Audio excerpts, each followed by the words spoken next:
Hi, welcome to part one of the DIY renter-friendly track system series. I'm Bree, a barefoot farrier and owner of Sustainably Balanced Equine LLC. And I'm doing this series because we just moved our horses onto this beautiful new property with us, and we have the opportunity to do whatever we like with it, with permission from the landlords, of course. We got some heavy rain, and as you can see, it's a total mud pit where the horses were. So we decided that we were going to move these panels to a spot that was a lot less muddy, hopefully, and rerun the fence. So that's what we'll be doing in this video today. Also, look at this. I can't. It's so cute. We're also really fortunate that the landlords left us behind some fencing stuff to use if we needed to repair or move the fence. So that's what we're going to be using today to rerun the fence line after we move the panels.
So I didn't get the front part of the fencing filmed because basically we couldn't get the step-in posts in where we wanted them because the ground was too rocky. So we were about to leave to the farm store so we could go get some insulators for the existing T-posts.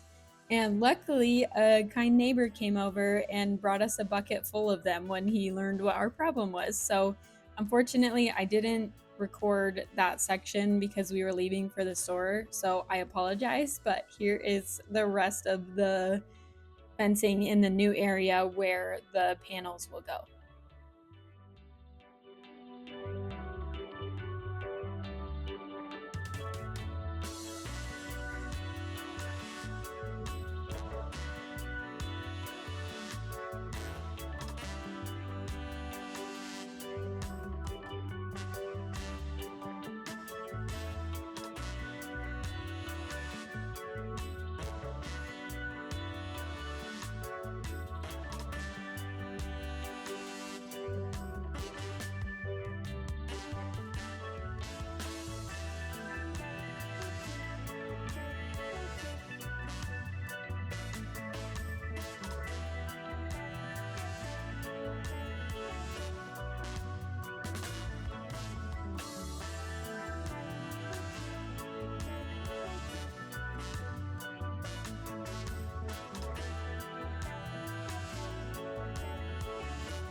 And the camera died, so here is the finished product. You can see the old muddy spot versus our new dry spot. So super excited. Hopefully the rocks will help keep the mud down.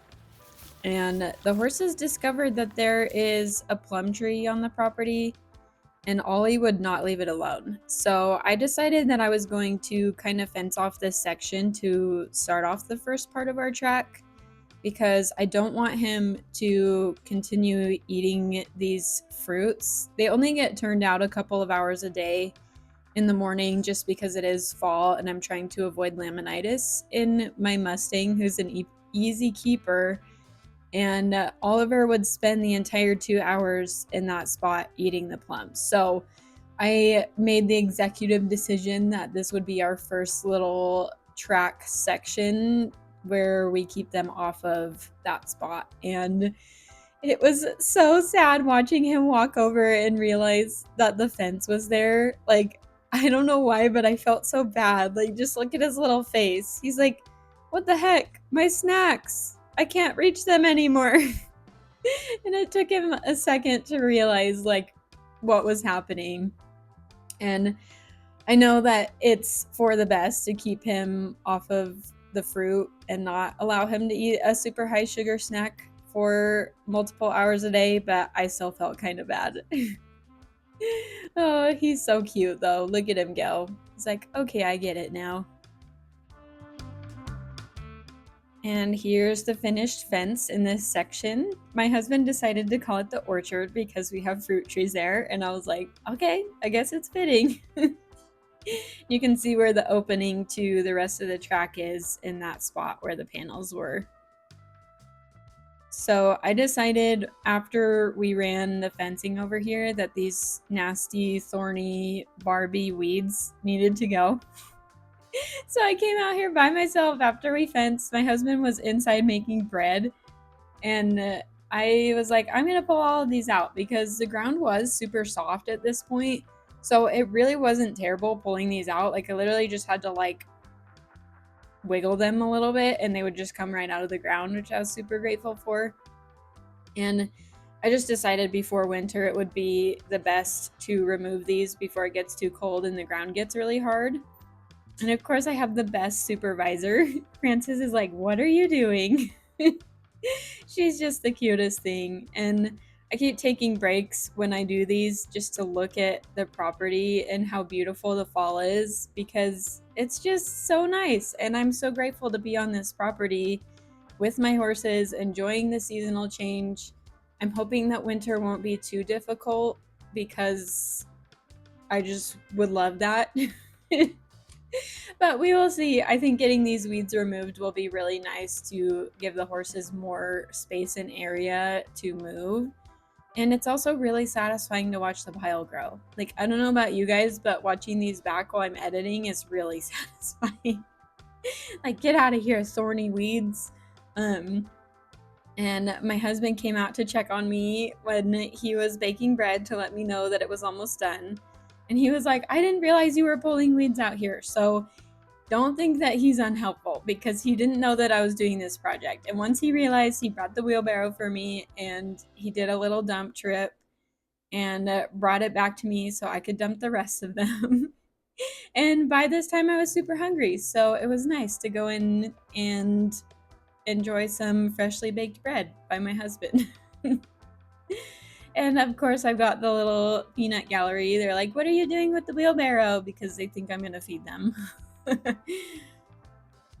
And here's a few days after we had some hard rain in the new spot, and it's looking pretty good. So that's all I have for you guys today. And make sure you tune in and subscribe so you can see the rest of these videos. Anyway, I'll see you guys later. Bye!